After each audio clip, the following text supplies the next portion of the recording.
It's week 2 of the 2010 college football season, and we have big games across the board. And ESPN's calling it Monster Saturday, and Dari Nowkhah is on the line. How are you doing today, Dari? I'm doing good, man. How are you? Pretty well.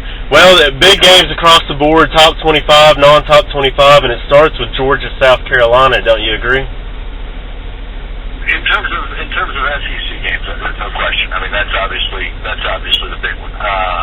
The SEC gives us a treat of these conference games like we had on Thursday with Auburn and Mississippi State conference games in the early going. And the Georgia-South Carolina game, I think most of us, I think it's almost universal. We see these as the only two teams that can challenge Florida in the East. So, who's going to have the leg up? Is the A.J. Green absence going to hurt Georgia?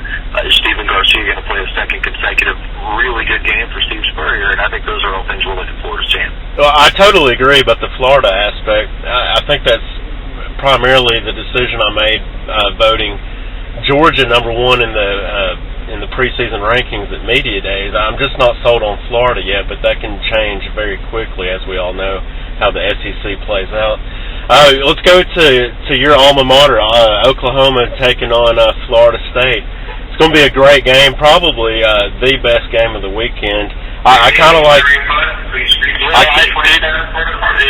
you hear me in the airport. It has the potential to be. I mean, it's. I think Miami, Ohio State's going to be. Michigan could be interesting too, but this one, I don't know that we know what to expect out of either team. I think almost much better than the team that beat Utah State by a touchdown last week, and the team that gave up 400 yards of offense to a team that isn't really expected to be competitive in its own league.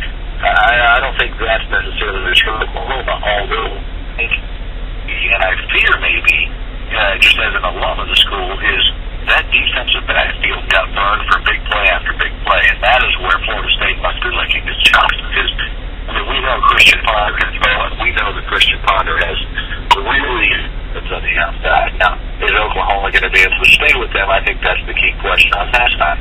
In terms of what we don't know about Florida State, everybody wants to get excited about what they did against Stanford, but Dan, that's Stanford, and anybody who takes too much out of that, I think, is really making a mistake as well. I think Florida State offensively is going to be fine.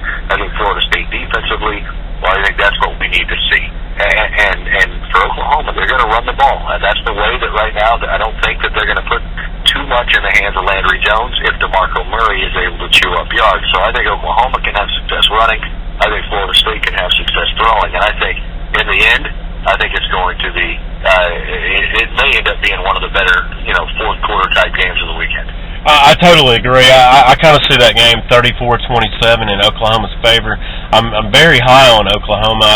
I do think the first game jitters were there against Utah State, but when you have a quarterback in Landry Jones who did what he did last year on the spot, basically in and out with Sam Bradford and his health and injury issues, I think it just shows how good of a player he is and can be for the future of Oklahoma football. But going to the next game where ESPN College Game Day will be in Tuscaloosa, Alabama and Penn State. It should be a great game, and they have not faced off since 1990. What's your thoughts and projections on that game?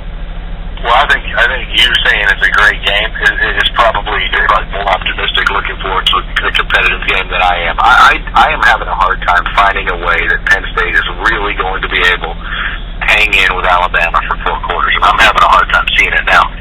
True freshman quarterback, first one to ever start at quarterback for Penn State. And he was good. And he was good last week against Youngstown State. And much like, let's not make the mistake of assuming Florida State is a world beater because of what they did. I think we need to be careful making the same assumption about Robert Bolden. While I'm sure he's a good quarterback, and he wouldn't be starting for Penn State if he wasn't, going in a home game against Youngstown State is going to be a different animal, different beast entirely than what he's going to see in Tuscaloosa on Saturday night. It isn't even going to be close. And I think Penn State defensively is still going to have a hard time slowing down Alabama, whether it's the run or the pass. I think Alabama can beat them in both ways. And if an 18-year-old kid like Robert Bolden, who has no experience in big-time games, it does what I have a feeling an 18-year-old kid might do in that situation, I think Penn State could be in for a long night. It's key words what you stated about being optimistic about that game, and it's showing that Alabama could blow them out, like a lot of people can. That does think that may happen.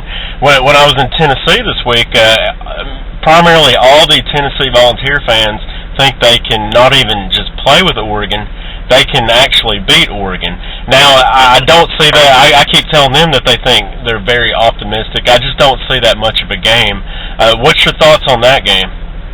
Well, I think Tennessee's plus in this is without question 110,000, what have you, in Knoxville. I mean, that can certainly change a game. But the fact of the matter is, as Derek Dooley said before the season, everything's fine with Tennessee except for a lack of depth, a lack of experience, and a lack of proven leadership. Well, okay, so those are key. Those are key parts of the football team. You don't have any of that. You're going to bring in an Oregon team with phenomenal athletes on both sides of the ball, all kinds of speed, especially on offense. So if you match them up on a neutral side, or I'll take Oregon by 3 or 4 touchdowns. In Knoxville, I think it could change a little bit, but I just simply don't see Tennessee having the horses to be able to stay with Oregon. I mean, I think honestly, I think Oregon could score a lot of points in that game. I mean, I would look for something in the 38-24, 38-17 type of ball game, and I think Oregon's better defensively than anybody thinks. I think they see this team that's offensive. Some of those tailbacks they have, they can do damage, but they can play a little defense too. And I think they may get after that young Tennessee offense. Well, what's very interesting about the Oregon Ducks, you have Alabama and Ohio State 1 and 2 in the polls, as we all know. If that holds to the truth, Oregon, all they have to do is win this weekend at Tennessee, at USC, and then the Civil War against Oregon State. They could be this year's version of the Auburn 2004 team and could be left out, especially with the Boise State situation. But I guess we'll just have to see how that plays out throughout the season.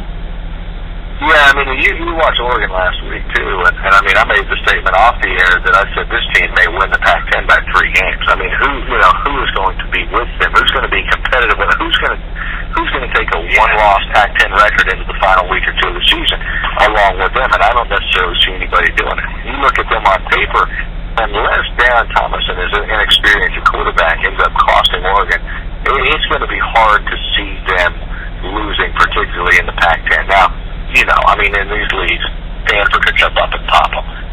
Oregon State in the Civil War could certainly be Oregon. I mean, think about it. This is a league, the Pac-10, I think, that has so much energy.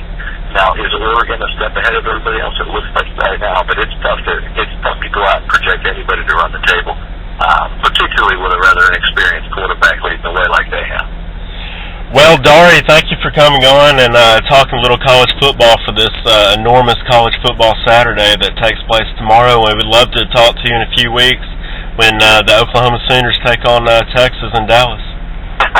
I'm always up for it, Dan. Thank you. Okay, well, have a safe trip to Charlotte. Okay, thank you. All right, bye.